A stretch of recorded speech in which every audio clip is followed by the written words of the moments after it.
আজকে এমন ভাবে ভুড়ি বা বট রান্না করে দেখাবো, এর ঘ্রাণে দরজা জানলা বন্ধ থাকলেও কিন্তু পাশের বাসা থেকে মানুষ চলে আসবে। এই রেসিপিটা না দেখলে বুঝতেই পারবেন না এর আসল মজাটা কেমন। সো আর কথা না বাড়িয়ে চলুন তাহলে দেখে নেওয়া যাক পুরো ভিডিওটি। প্রথমে আমি বটগুলোকে ভালোভাবে দিয়ে পরিষ্কার করে এরকম ছোট টুকরো করে কেটে নিয়েছি। এখন এগুলোকে সেদ্ধ করার জন্য প্রেসার কুকারে দিয়ে দিব। এর মধ্যে দিয়ে দেবো পানি, 4-5টা লং, 2 টুকরো লেবু, 1 চামচের মতো হলুদ গুঁড়ো দিয়ে এগুলোকে ভালোভাবে মিশিয়ে ঢাকনা দিয়ে ঢেকে 2টে শীষ দিয়ে নেব।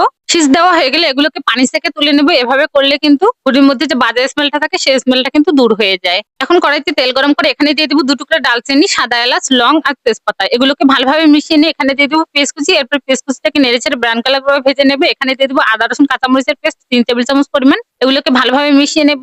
এরপর দিয়ে দেব হলুদ গুঁড়ো 1 টিস্পুন, শুকনো লঙ্কার গুঁড়ো দিয়ে দেব 2 টিস্পুন, গরম মসলার গুঁড়ো 1 টিস্পুন, গরুর মাংসের মসলা 1 টিস্পুন আর দিয়ে দেব স্বাদ মতো লবণ। এখন এই মসলাগুলোকে ভালোভাবে কষিয়ে নেব। কষিয়ে নেওয়া হয়ে গেলে সিদ্ধ করে রাখা ভুড়িগুলোকে এখানে দিয়ে দিব। এরপর ভুড়িগুলোকে ভালো করে একটু সময় নিয়ে কষিয়ে এরপর সেদ্ধ করার জন্য পানি দিয়ে ঢাকনা দিয়ে ঢেকে দেব। ঢাকনা তুলে নেওয়ার পর পানিটা যখন শুকিয়ে আসবে ঠিক ওই পর্যায়ে ঢাকনা তুলে এগুলোকে একটু সময় নিয়ে ভালোভাবে কষিয়ে নিতে হবে। আর কষাতে কষাতে ভুড়িটা যখন লাল লাল কালার হয়ে যাবে ঠিক ওই পর্যায়ে 1 চামচের মতো গরম মসলার গুঁড়ো দিয়ে এগুলোকে মিশিয়ে নামিয়ে নেব।